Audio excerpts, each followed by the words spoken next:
qu'on se parlait, qu'on se tapait la discute, il y avait un petit feeling, c'était sympa. Le mec a de la discussion, il parle pas de queue de cul, il est archi beau gosse, sa race, genre vraiment, on parle d'un athlète.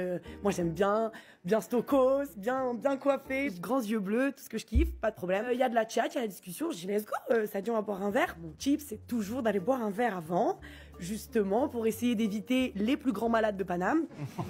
C'est quand même mieux. Et généralement je les ramène toujours dans un bar où je connais tout le monde. Comme ça quand il arrive, tout le monde me dit bonjour, il sait qu'ici il fera pas de dinguerie, il est chez moi. Le bar d'ailleurs que j'embrasse très fort, c'est Mon Café dans le 12e, c'est les meilleurs. La bière est pas chère, okay. Pour celui qui paye l'addition. Et bien évidemment, j'arrive pas à la première. On connaît, on arrive un peu après. Désolée, j'ai raté mon bus. Et t'arrives après pour pas forcément regarder, même si des fois tu regardes un peu de loin, pour être sûr qu'il correspond à ses photos ou à son âge. Ah, il y a de l'XP, d'où? Ouais, il y a de l'XP. Ouais, un petit peu. Coup de blush, coup de maquillage, du genre, je suis comme ça, même en courant après le bus, c'est fou.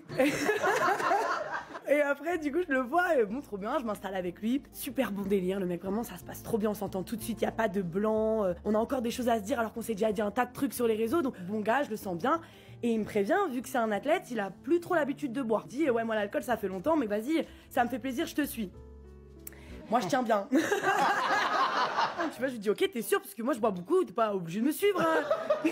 Je préviens, je suis dans la bienveillance, dans le consentement, voilà, j'oblige à rien, t'es pas obligé de faire le mec. Et il a fait le mec, il m'a suivi, donc une bière, 2 bières, on rigolait, il y avait de la bonne ambiance. Je dis, là, c'est le moment de ma petite bouteille. Ça dit, une petite bouteille et tout, il me fait grave et tout, il avait l'air bien. Ça sort la grande bouteille de rosé, on boit, petit creux, ça se tape une assiette de frites, ils font des mozzastiques là-bas, tu tombes par terre, donc j'en profite, vu que c'est pas moi qui paye, je dis mozzastique. Et du coup, ça arrive sur le mozzastique, ça parle et tout, machin. On finit à la bouteille de rosé, je fais un petit shot pour partir. Oh là là. Ça part sur un petit shot digestif pour partir.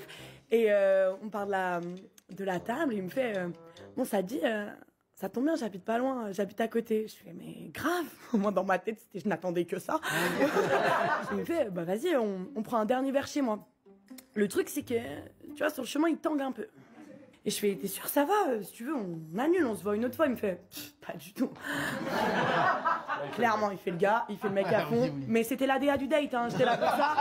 Donc on arrive dans sa rue, ça sort les clés, ça monte un étage, 2 étages, 3 étages, 4 étages. Palier, il y a plus personne, ça démarre. Ça y va, on s'embrasse, franchement c'est le feu. Il embrasse normalement. Oh, le side eye.